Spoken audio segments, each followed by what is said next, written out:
Olá, se você não me conhece, sou Meire J. Costa, estou lendo meu livro Somos Todos Anjos. Eu vou tentar ler o final todo de uma vez, vamos ver se vai dar certo, tá? Faltam 6 capítulos para o final, são capítulos curtinhos, vamos ver se dá para fazer tudo num vídeo só, se der melhor, né? Vamos lá. Aliás, eu estou em dívida com vocês, então por isso que eu vou ver se consigo gravar logo o finalzinho todo. Os galhos secam, é o capítulo 34, tá? Que a gente vai ler agora. Os galhos secam neste outono infindo, já é quase primavera, parte o inverno. Mas o outono continua a secar a vida. As flores se escondem internamente nas ramas que o vento insiste em ressecar. E enquanto não se quebra com o sopro, cresce a planta, mesmo sem esverdear. É quase primavera, grita o tempo, mas o outono impresso nas folhas teima impunemente. São amores não vividos e perdidos, beijos não trocados, toques não sentidos, que fazem as flores dormirem docemente nos galhos ressequidos. Milhardinho e Febre caíram em um sono profundo. Patty tinha conseguido avisar Mitsa, que rapidamente chegou para tomar conta da filha. Vó, a mamãe está muito mal. Calma, querida, ela só deve estar com alguma virose. Ela está falando dormindo, vó. A menina estava realmente assustada. Então vamos lá ouvir o que ela está falando, respondeu a avó rindo do assombro da menina. Quando chegaram no quarto, Mirlen realmente estava em um sono agitado e sua mãe percebeu que estava delirando por causa da febre. Pediu então que Patty providenciasse uma toalha e uma bacia com água gelada. Depois de trocar algumas vezes a toalha da fronte da filha, o sono da moça foi acalmando e a febre também cedeu um pouco. Agora ela vai melhorar, Patty. Peça para Luísa fazer uma sopinha para quando ela acordar. Vou ficar aqui tomando conta dela. Pode ficar tranquila que a supervó está aqui agora. Tentou tranquilizar a menina em tom de brincadeira. O clima estava pesado na casa. Além da tristeza pela difícil recuperação de Fernando, Mitsua sentia que algo além perturbava a paz da filha. Devia ter dado atenção aos seus sutis chamados de socorro, mas achou que fosse só estresse pelo jeito durão do chefe da casa. Ela nunca gostara muito do genro, mas admitia que, no fundo, ele era um homem bom e responsável. Sabia que a filha se acostumara demais àquela vida totalmente cerceada pelo marido e que deixara-se seduzir pela gaiola de ouro que Fernando construíra para abrigar a família. Não entendia como uma mulher tão inteligente e cheia de talentos se permitia ter a vida completamente confiada em outro. E se Fernando realmente fosse embora? Será que Mirley teria condição de tocar a vida sozinha? Saberia ganhar seu próprio sustento? Olhando agora a filha adormecida, ela pensava onde havia errado por não ter passado mais autoconfiança à sua menininha. Mirley sempre fora tão forte e autoritária quando pequena. Em que parte da vida ela poderia ter deixado passar despercebido que sua filha estava perdendo a confiança em si? Como não tinha respostas, apenas rezou e pediu de coração que ela se restabelecesse e enfrentasse com valentia a perda momentânea do marido. Olhando a imagem de Maria, mãe de Jesus, que a filha tinha em uma mesinha de cabeceira, lembrou que ela quase se chamou Miriam, pois no fundo ela queria dar à menina o nome de Maria, mas achava muito comum. E Miriam tinha algo que fazia se lembrar de Maria, sem ser tão comum. Mas o pai era fã de Shirley MacLaine e encasquetou com Shirley. Da junção da vontade de ambos surgira o famigerado Mirley, que foi unido ao Rose por ela ter nascido rosadinha como uma rosa. Agora, observando a filha adormecida, com a imagem de Maria tão próximo, achou que, no fundo, deveria ter dado à garota o nome de Maria, como seu coração havia pedido desde o começo. Aqui, deixa eu ajeitar aqui o computador, vamos lá. Certos olhares até se cruzam, mas a vida segue. Certas vidas até se atraem, mas o medo afasta. Certos medos até protegem, mas o desejo sufoca. É morrer um pouco por amor. É não amar para não morrer. É viver até a morte, mas morrendo em vida. Esse é o capítulo 35. Aqui eu falei que era curtinho, era 34. Cris e Chavon posicionaram-se próximos à sala de comando. Sumira, Este e Marion entraram no laboratório dos reptilianos. Marion descobriu que não conseguia tocar nos objetos, mas podia ser ouvida pelos outros seres. Foi engraçado quando ela deu um grito assustando os feiosos seres cinzentos. Eles ouviam, como às vezes a gente escuta vozes, né, de seres que estão em outras dimensões, lá estava acontecendo mais ou menos a mesma situação. Havia 2 cientistas no local e ela conseguiu compreender o que diziam. Ouviu então que eles estavam utilizando os raios gamas de uma supernova, uma estrela, né, para produzir a energia necessária ao adensador. Os raios gama são a forma mais energética de luz que se tem conhecimento na Terra, e os sirianos e os greys já dominavam sua utilização há milênios, mas para fins bélicos, como uma das mais temidas armas espaciais, o desmaterializador. Como eu não tenho edição, não dá para fazer aquelas coisinhas engraçadas no vídeo. Bom, estavam testando justamente até que ponto a matéria adensada não seria atraída para o buraco negro produzido pela supernova, que serviria de fonte geradora, tal qual acontece nos casos de desintegração produzido pelos mesmos raios. Marion ficou apavorada por pensar que quem fosse adensado poderia ser sugado por um buraco negro. Pelo que pôde compreender dos reptilianos, este risco existia e em alta probabilidade. Sumira, Est, me ouçam, por favor. Nem eles ainda sabem o que pode acontecer com essa materialização. É loucura entrar nessa máquina. Inutilmente ela tentava fazê-los desistir da arriscada ideia. Não temos escolha, Maria. Sumira olhou-a firmemente e, decidida, posicionou-se em frente ao aparelho. Assim que eles acionarem o catalisador, entrarei no tubo. O ideal é que não me percebam, então tente desviar a atenção deles para outro lado, de forma que eu tenha tempo de me esgueirar pelo canto da parede até a porta. Sairemos daqui juntos direto à sala de comando, onde Sumira digitará os códigos de acesso para que possamos entrar. Este continuou meio receoso. Só estou achando que ela não terá como, sozinha, desligar o gerador e cuidar de quem possa atacá-la. Era um plano e tanto, né? E se Devlin estiver na sala? Com certeza ele nos verá. Ele está lúcido no corpo físico, sua percepção está íntegra. Marion sabia que não teriam muita chance caso encontrassem Devlin. Olha que interessante, quem faz projeção astral. Nesse caso, o Devlin estava num corpo fora do normal dele. Quando a gente faz projeção, a nossa consciência está acoplada num corpo fora do nosso normal. Nosso normal é aqui, né? Esse corpo, nesse momento agora, seria esse corpo encarnado que nós temos.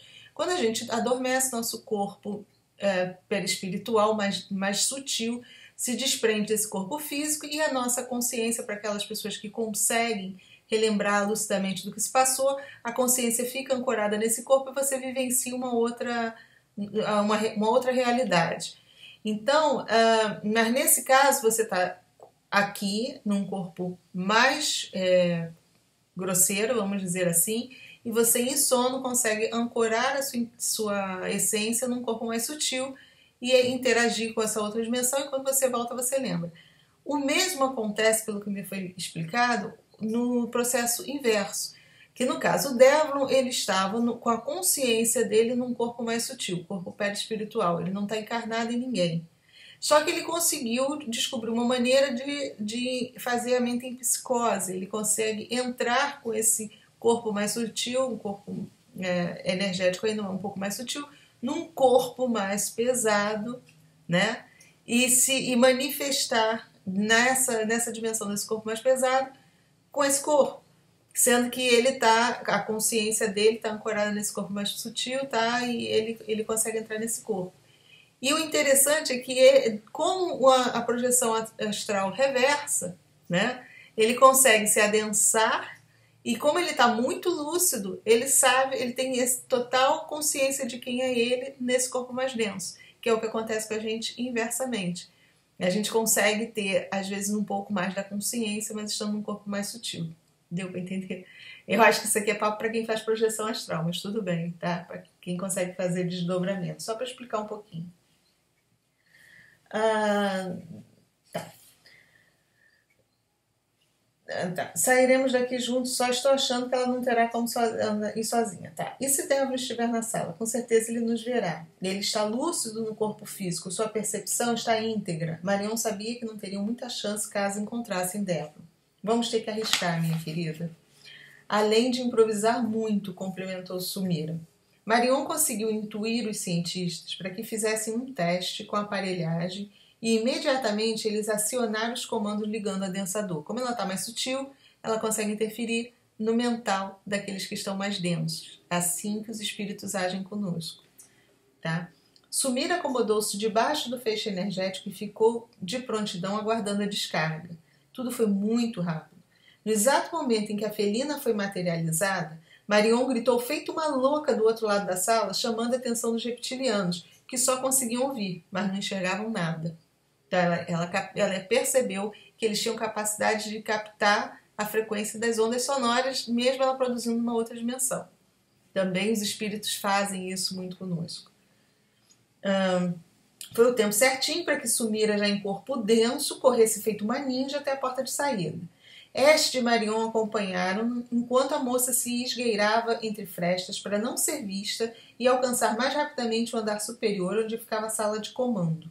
Quando chegaram próximos à entrada, encontraram Chavão e Crio já pronto para agir. Vocês sabem quantos estão aí dentro? Este sabia que agora era um caminho sem volta. Contamos 3 entrando e talvez tenha mais uns 3 lá dentro. Crios sabia que não era uma boa notícia. Viram Devron? Provavelmente lá dentro. Chavon estava bem receoso. Será que teremos tempo para agir, Este? Conseguimos ouvir que a frota está lá fora com algumas naves pedindo que se identifiquem. A ponte de comando deve estar em alerta. Crios também demonstrava insegurança. Agora não dá para voltar atrás. Vamos, Sumira, desarme os bloqueios. Este digitou os códigos para a moça. Todos os sensores foram desativados e eles conseguiram entrar sem que a presença da Sumira fosse notada. Eles abriram a porta. A ponte de comando era bem ampla, totalmente envidraçada. A visão periférica do universo era fantástica e deslumbrante. Diversos painéis luminosos em placas de cristal líquido piscavam ao mesmo tempo. Crios estava certo. 6 oficiais trabalhavam bem nervosos, operando diversos instrumentos. Este fez o sinal para que Sumira se mantivesse escondida e caminhou entre os painéis à procura do que monitorava o campo energético. Chavon apontou para ele um pequeno platô com a imagem holográfica da base circundada por um halo vermelho. Abaixo desse platô havia diversos botões com inscrições em Draco, o idioma oficial usado pelo Império Orion.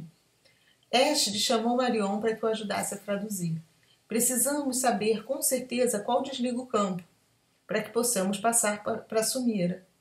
Os botões eram pequenas teclas retangulares, prateadas, com a inscrição gravada em baixo relevo, e todas semelhantes. Calma, preciso me lembrar das palavras. Não há muito tempo, querida, ande logo com isso. Este pressionava a moça. É esse, ela disse apontando para um deles. Mas creio ser preciso desacelerar antes. Estes aqui parecem estar em sequência até atingir o finalizar. Observe. Espero que esteja programado para desarmar em volta da estrutura toda e não apenas por seções. É o que também espero. Será que seu religamento é instantâneo? Não creio. Deve ser preciso um tempo para que o campo seja gerado em total estabilidade. Tomara. Eshed mostrou a Sumira quais os botões que deveria apertar e ficaram aguardando a melhor oportunidade para que ela saísse do esconderijo e desse o bote certeiro. Crios e Chavon também procuravam nos painéis aqueles que poderiam comandar a atividade solar e os responsáveis pelo lançamento dos transmissores. Os comandos da atividade solar deveriam ser apenas danificados, pois a desativação do reator nuclear inserido no astro teria que ser feita por especialistas da frota, já que havia um risco de uma explosão total da estrela. Apenas precisavam evitar que novas explosões fossem provocadas, para dar tempo de os técnicos da frota agirem. Os oficiais ativaram a contagem regressiva para o lançamento dos transmissores, enquanto preparavam a base para entrar em batalha, caso necessário, com as naves da frota que exigiam identificação e permissão para abordagem. Assim que o campo magnético fosse desativado, Crios entraria em contato com Maurus, passando o relato de tudo o que estava acontecendo para que equipes fossem imediatamente enviadas para auxiliar e intuir os agentes da frota intergaláctica. Estava tudo correndo favorável ao grupo. Este achou que realmente talvez não houvesse necessidade de se adensar. Bastava assumir a conseguir desligar o campo sem ser notada, que sem a barreira vibracional eles poderiam interferir na vontade da tripulação, até mesmo sedando-os mentalmente e aumentar, né, a atividade deles, a interatividade, na verdade. Todos se posicionaram e, ao comando de Ash, Sumira saiu praticamente rastejando até alcançar o painel. Bastaram poucos segundos para que a moça se levantasse e apertasse os botões, desativando o campo magnético, acionando uma sirene de alarme. Imediatamente os oficiais partiram para cima dela, que sacou seu daio e atirou contra alguns, adormecendo-os instantaneamente. A ação ocorreu muito rápida e quase sincronizada com as equipes físicas e extrafísicas. Toda a comunicação com o comando astral foi restabelecida e os agentes que estavam de prontidão entraram na estação, dominando mentalmente alguns tripulantes. A frota, também percebendo a ruptura do escudo protetor, invadiu a base, ocupando-a. Sumira ainda lutava com um oficial quando Devlin entrou na sala de comando, acompanhado por 4 oficiais. Ao perceber o ataque, ele sacou o sabre de fótons, que trazia camuflado de forma retrátil sobre a manga da farda prateada, e em um só golpe atravessou a moça pelas costas com ele. Foi tudo tão repentino que ninguém do grupo teve tempo de agir. Marion soltou um grito e correu para junto da felina, que imediatamente começou a se desmaterializar, se transformando em uma fina poeira luminosa, dispersando-se pelo ar. Ela ainda conseguiu perceber o último pensamento da guerreira antes de se desintegrar. Amor e gratidão foram suas últimas emissões mentais. Gente, se eu vi acontecer numa projeção, é possível. Seu monstro, Marion soluçava, eu odeio você com todas as minhas forças, eu odeio você. Não, Astrid gritou desesperado do outro canto da sala, correndo para alcançá-los. Não o deixe envenená-la. Gente, isso serve para aqui também. Mesmo que te faça uma coisa que te magoe muito, muito, muito, não deixe que a raiva, que o ódio te envenene, que é isso que te enfraquece, viu? Por mais que seja dor, por mais que a pessoa seja cruel, é isso que ainda nos enfraquece, é o sentimento de raiva, de ódio pelo outro. Era tarde demais. O ódio, a emoção negativa sentida por Marion tornou-se mais densa, ficando assim ao alcance de Devlin, que estava no corpo físico. Ele a levantou pelos cabelos, deu um beijo agressivo em seus lábios e exibiu como um troféu. Eu não disse que ela era minha? Sempre foi. Ela é tão ódio quanto eu sou, e tanto quanto vocês também são. Ele ameaçava fincar o sabre de fótons no peito dela. Vocês estão errados, não existem anjos, somos todos demônios. Marion será minha rainha novamente. Devlin mal havia acabado de pronunciar essas palavras e iniciava um movimento com seu sabre para atingir o peito de Marion, quando um portal etéreo abriu-se e Mitzvah, plasmada como um enorme guerreiro medieval, surgiu transpassando-lhe inesperadamente pelas costas uma lâmina transparente. Gente, tem muita fantasia nisso, mas a minha mãe, a minha guerreira, e assim, eu custei a perceber isso. Ela é uma guerreira, e não à toa que eu vim como filha dela, né? Então, imediatamente, ele largou Marion em um só movimento brusco, retirou a espada de cristal que lhe fora enterrada no corpo, entrando em combate com Mitzvah. Astrid, após tanto tempo de treinamento para não mais cair nas garras da emoção negativa, não conseguia baixar seu nível vibratório para entrar na faixa que lhe permitisse tocar em Devlin. O Astrid estava superior. Ele não conseguia entrar em sua dimensão. O que nos adensa são as emoções negativas. Tudo no espaço acontece em um tempo ainda imensurável para os padrões humanos. Em frações de segundos, Astrid transportou-se mentalmente ao laboratório dos reptilianos e se atirou contra o feixe de luz emitido pela máquina densadora. Ele sequer vacilou ao tomar a atitude de arriscar sua própria vida para salvar os demais. Essa era a sua essência. Já em corpo adensado, voltou correndo para o andar superior e justamente na hora em que Devlin iria cravar o sabre de fótons em Mitzvah, golpeou o rival com um soco, fazendo com que este deixasse o sabre de Fótons cair.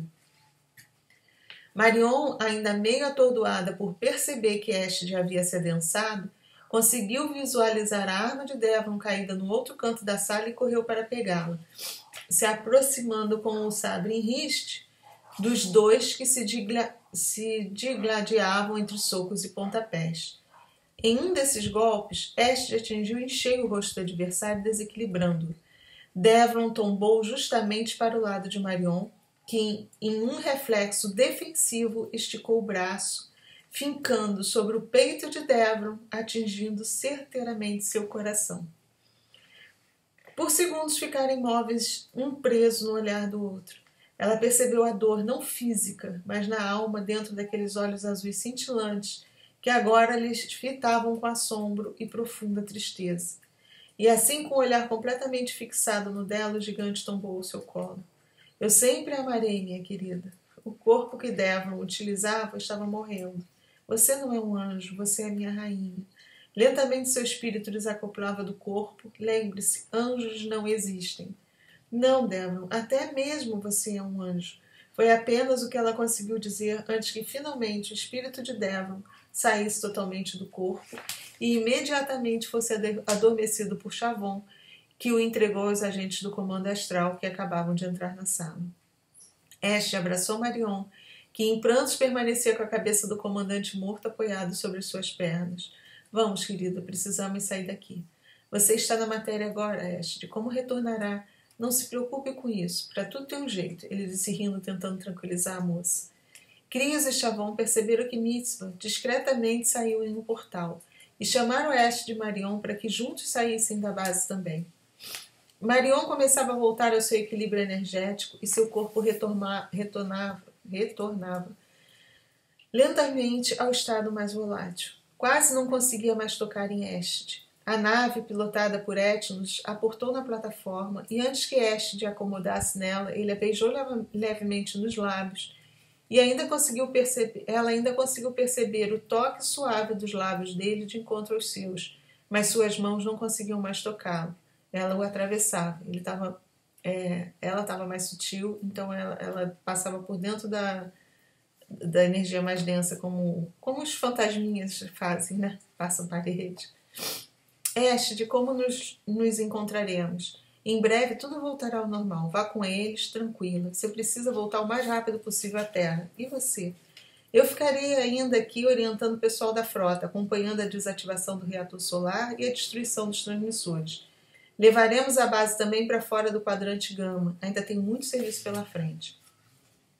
Tome muito cuidado, meu amor. Até reverter o adensamento, você terá que zelar muito pela sua integridade física. Lembre o que aconteceu com a nossa Sumira. Já disse para você não se preocupar, confie em mim. Já esqueceu que somos invencíveis, pois o nosso amor é o mais forte do universo? Ela completou ternamente. Agora vão. Ele fechou a porta da nave, sussurrando para ela: eu amo você, deixando gravado na retina da moça seu apaixonante sorriso. Ela ainda olhava pela janela da nave, a base se afastando, quando uma enorme explosão desintegrou-a totalmente, transformando-a em uma gigantesca bola de fogo. Esther, foi o grito de horror e angústia que conseguiu pronunciar antes de perder a consciência. Vamos lá. Mais um, né? 36. Vagando pela madrugada tingida de prata, devorada pela incerteza de ser correspondida, a mente cansada tenta em vão respirar. O que será? O que será? Entre o sentimento enlouquecido pelo desejo e a fantasia de um devaneio encantador, só dor. Grita, abafa, sufoca, condena. Talvez seja apenas uma doce imaginação que escapole da fresta encantada, da fresta escancarada no peito, toma a forma de um anjo nesta noite vazia, para nunca mais retornar a este triste coração. Millie acordou ainda gritando. Sua mãe, que acabara adormecendo na poltrona ao lado da cama, acordou também assustada. Que houve? Você está passando mal? Fala, querida. Mamãe, ela chorava muito. Acho que tive um pesadelo horrível, mas não consigo me lembrar de nada. Calma, querida, foi só um sonho ruim. Você teve uma febre muito alta, disse colocando a mão sobre a testa da filha. Acho que agora passou. Que dia é hoje, mãe? Eu dormi muito. Nada, dormi um pouquinho, só o dia inteiro. Mitsa ria. Você consegue se levantar e tomar um banho? É o que farei. E a Paty? Ela tá bem, deve estar lá embaixo almoçando com a Luzia. E nada como a gente sair um pouquinho de cena para aprender a se virar, pensou, rindo da menina que antes só comia quando ela lhe servia. Pede para ela arrumar, mãe, pede para ela se arrumar, mãe, que pretendo visitar o Fernando. Você ligou para o hospital ontem? Liguei, o quadro continua o mesmo. Ela sentiu o peito apertar e, mesmo dolorida, Mirley se levantou, tomou um banho, arrumou e partiu para o hospital com a menina. Embora estivesse melhor, o sono que ainda sentia era completamente anormal. Parecia estar sob efeito de calmantes. Não tinha mais febre, mas a cabeça continuava pesando e começava a latejar. Paty ficou preocupada em ver como a mãe dirigia. Ela havia acabado de avançar um sinal e por pouco um caminhão não os atingira. Mãe, acho melhor você encostar, parece que ainda não está boa. Mirley concordou e encostou o carro do primeiro espaço livre que achara. Era o estacionamento de uma igreja. Um senhorzinho que acabava de sair pela porta principal do templo, ao vê-la estacionar, aproximou-se perguntando se ela queria ajuda. Sim, moço, eu preciso de um copo d'água para que eu possa tomar um remédio. Ela procurava um analgésico dentro da bolsa. Paty, espere aqui que eu vou com ele tomar o remédio. Ela seguiu o tal senhor que entrou na igreja para buscar a água. Ao se deparar com a nave vazia, Mirley sentiu uma intensa vontade de falar com alguém ou algo que pudesse ouvir seu coração sem que precisasse falar. Havia uma dor tamanha em seu peito, como se tivesse perdido alguém muito querido. Talvez fosse o medo de perder Fernando. Com a possibilidade de perdê-lo veio a conscientização de quanto o amava. Havia uma sensação de desamparo e de solidão lhe apertando a garganta. Tristeza e abandono eram os sentimentos que a dominavam. Ela sentou em um dos bancos e foi tomada por uma crise convulsiva de choro. Em prantos, começou a rezar, pedindo proteção e forças para aguentar o momento pelo qual estava passando. Sem perceber, sua súplica transformou-se em um raio luminoso, invisível aos olhos humanos, mas capaz de atrair diversas consciências amigas, como um sinalizador nas mãos de um náufrago. Gente, isso acontece. Nos momentos de desespero, se coloquem em prece. E com certeza, eles lá em cima escutam o nosso SOS, o nosso sinalizador lá que a gente está naufragando, e eles vêm nos socorrer. Em poucos segundos, ela estava rodeada de amigos espirituais, entre eles Mauros, Crios e Chavon, que vieram correndo lhe dar amparo. A gente nem sabe quantos amigos a gente tem ao nosso redor, mas eles estão aí, com certeza. Com certeza. Eles formaram um círculo ao seu redor e lhe deram passes revigorantes, retirando os miasmos que ela trazia. Quando o senhor retornou com um copo d'água, ela tomou o remédio já se sentindo bem melhor. Refeita da crise de choro, como que por um milagre sua dor de cabeça havia até passado. Ele a acompanhou de volta ao carro e ela agradeceu gentilmente, dizendo: o senhor agora foi um anjo na minha vida.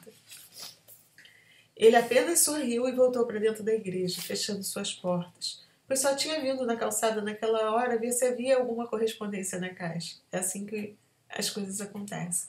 A gente se torna anjo assim, às vezes sem perceber a gente está fazendo uma boa ação para alguém. Enquanto ela se afastava em seu carro, ainda rodeada por amigos espirituais que a acompanhavam volitando, uma linda criatura de olhos azuis cintilantes a observava partir, pensando enquanto olhava a porta da igreja agora fechada. Será que o acaso realmente não existe? Quem mandou essa tonta parar justamente na porta dessa igreja? Era dela, né? Viver não é uma arte. A arte permite ensaio, rascunho, retoque. Viver é um improviso, cena aberta, exposição. Capítulo 37. Célio soube do acidente só alguns dias depois e por um funcionário da fábrica. Não sabia ao certo se Fernando se acidentara logo após a conversa tensa que tiveram. Há 2 dias mal dormia com o remorso e a culpa lhe corroendo por dentro. Não deveria ter-lhe dito tudo aquilo, pensava. As palavras não têm cordinhas para que possamos puxá-las de volta e, por isso, deve-se ser bem cuidadoso antes de vomitá-las sobre o outro. É caminho sem volta, na maioria das vezes. A gente tem que ter cada vez mais consciência disso. Com o coração pesado, Ele decidiu pegar o endereço do hospital e dar uma passada lá para ver como estava o ex-amigo. Mirli o encontrou no saguão, se informando com a recepcionista. Ela ia ignorá-lo.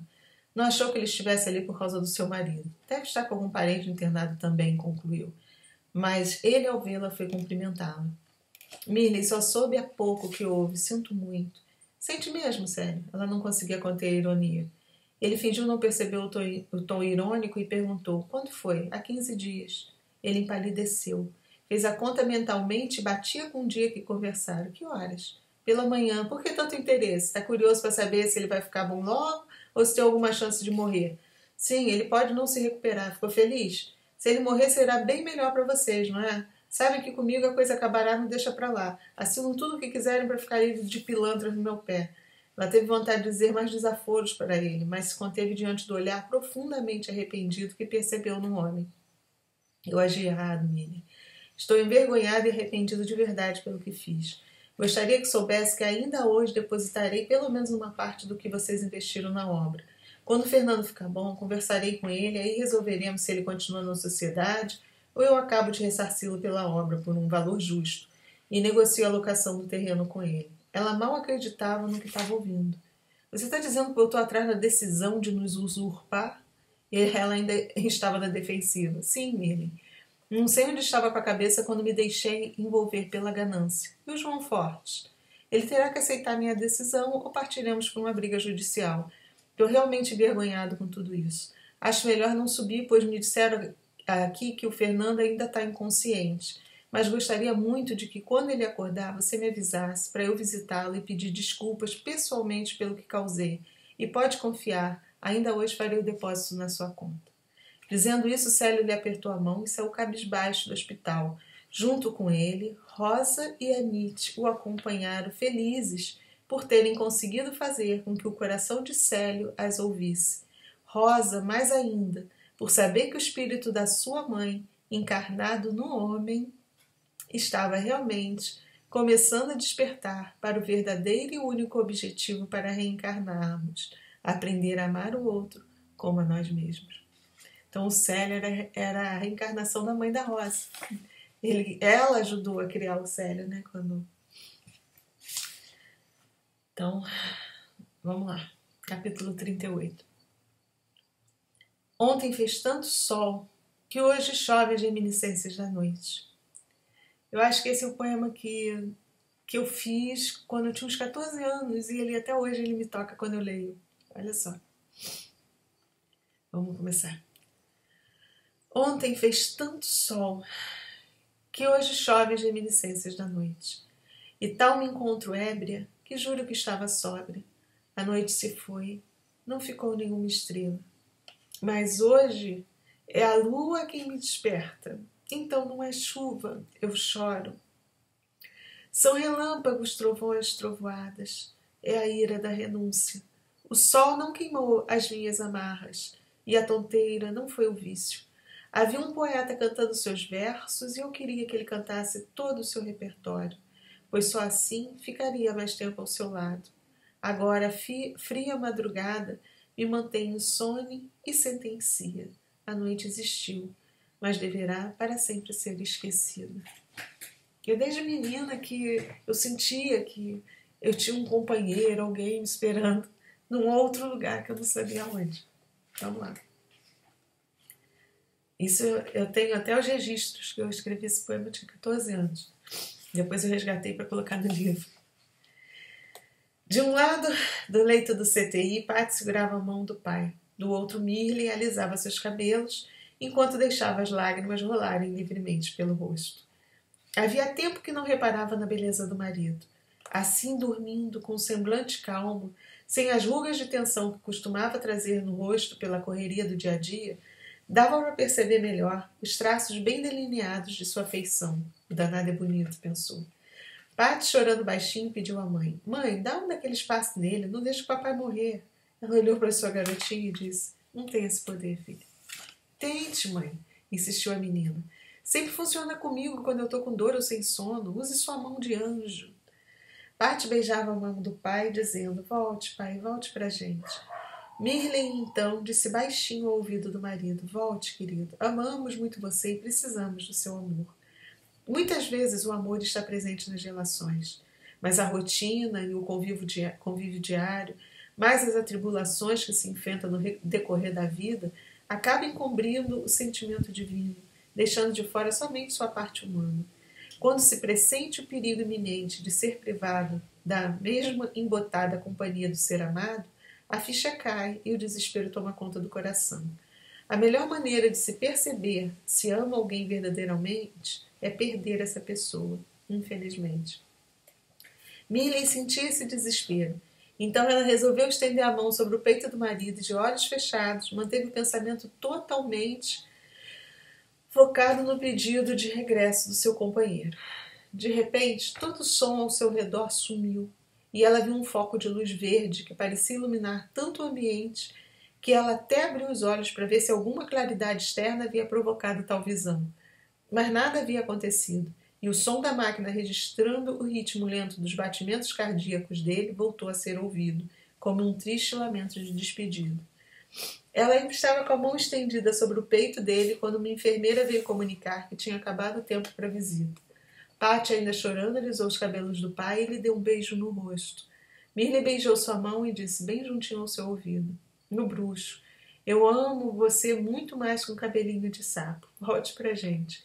Eles saíram do CTI bem tristes e desceram no elevador abraçadas e chorando juntas.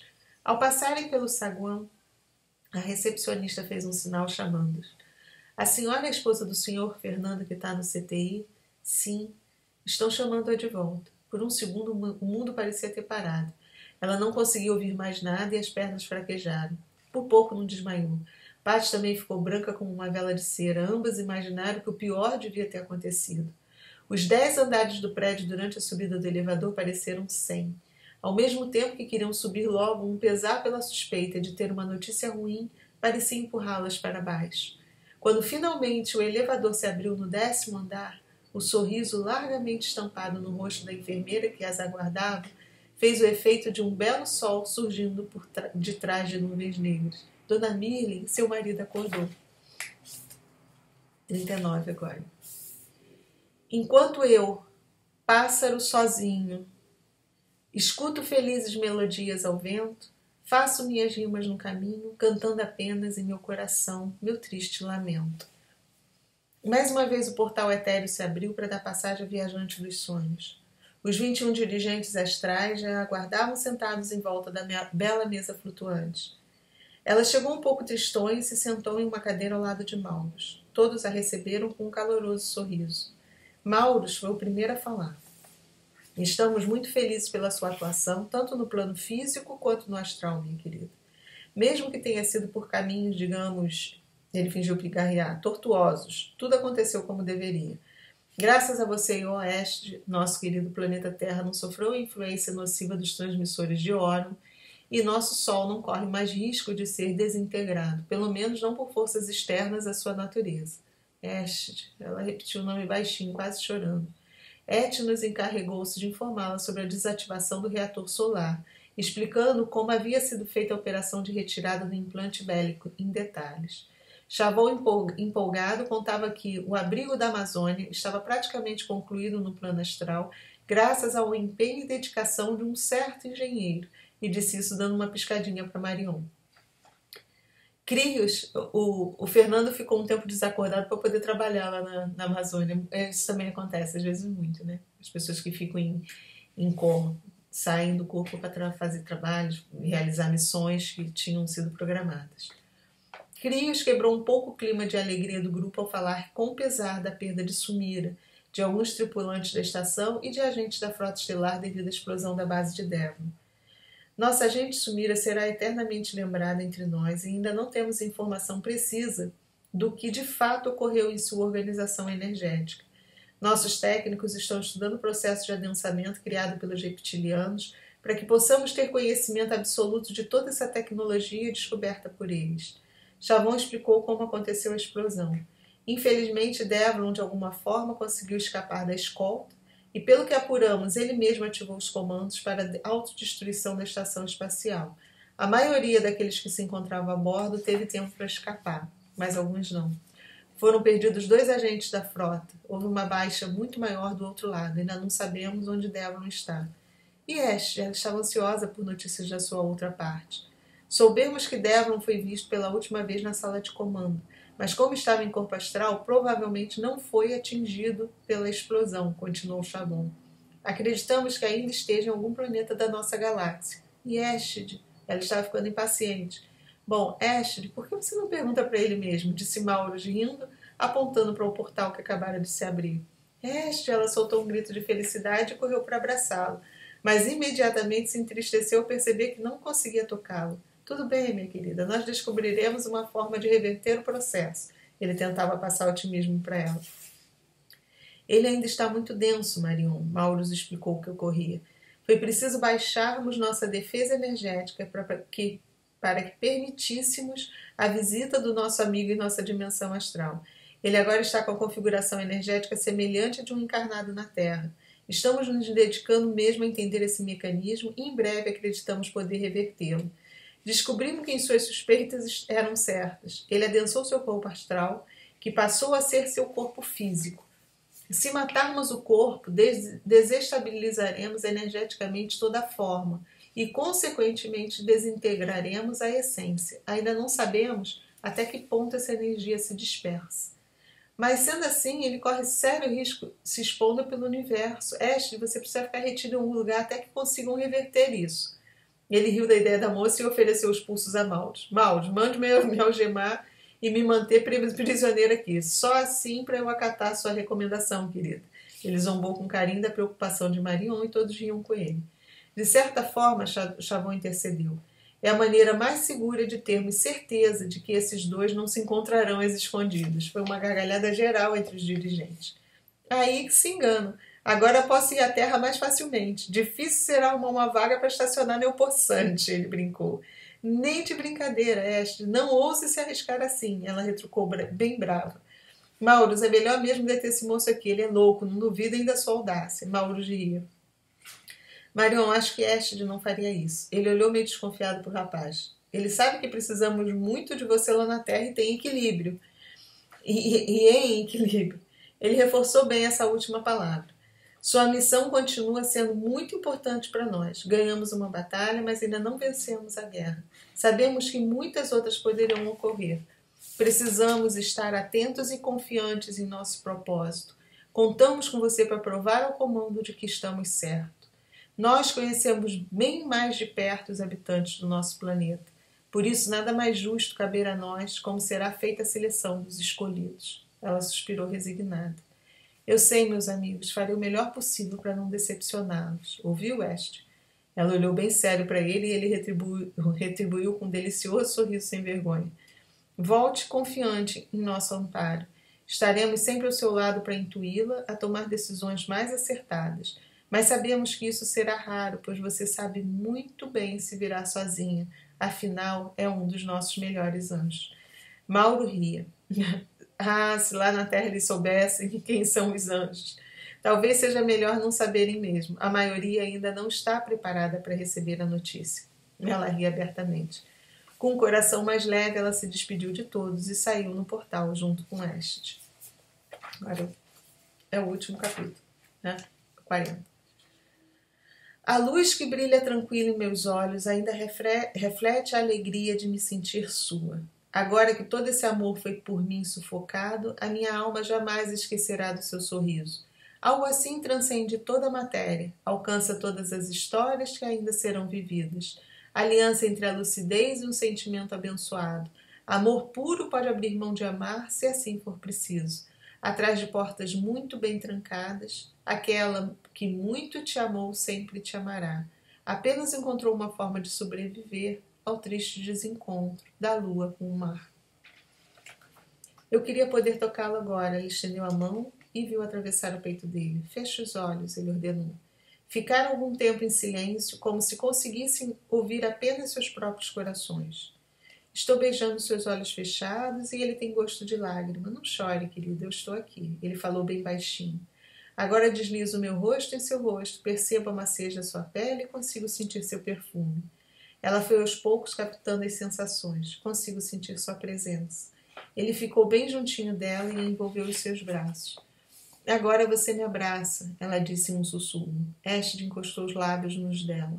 Está me beijando, ela abriu os olhos lentamente. Ele sorriu para ela e apenas pousou seu olhar naqueles enormes olhos negros que tanto amava.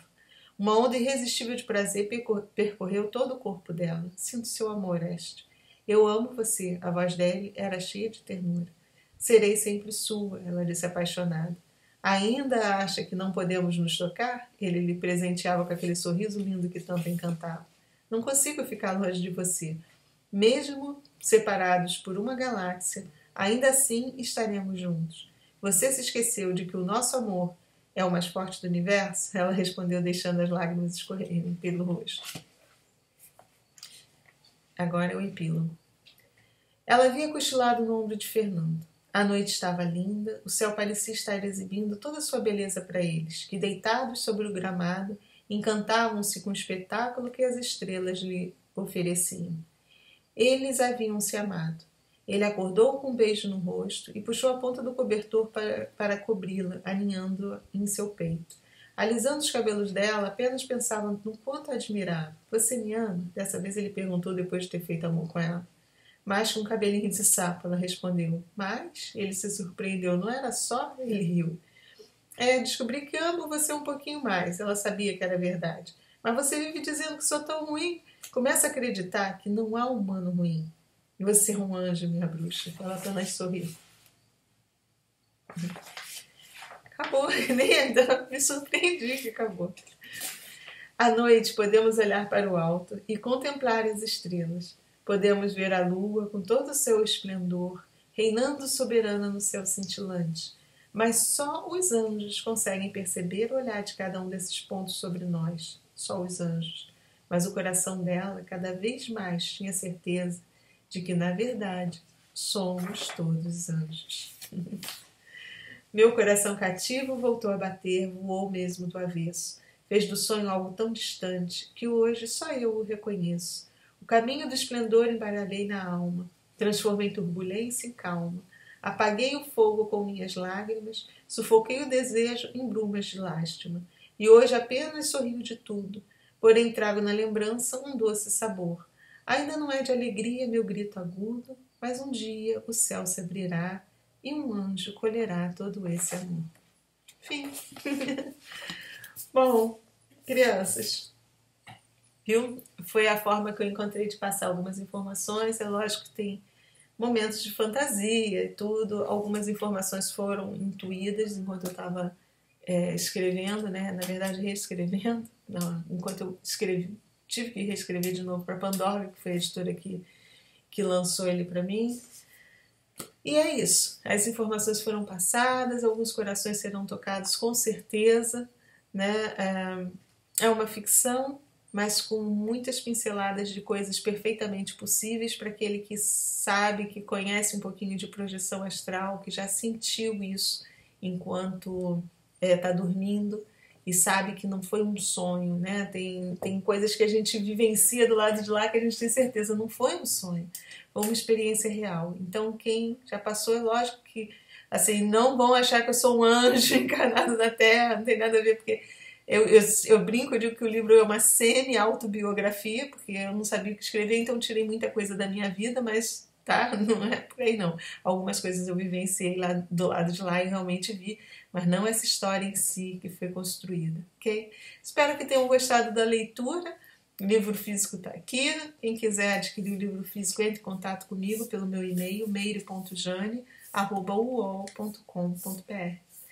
Beijos, muito obrigada aí pela paciência. Peço desculpa por ter gravado, ter demorado tanto para gravar o final, mas deixo esse presente aí para vocês, esses 6 últimos capítulos de uma vez só.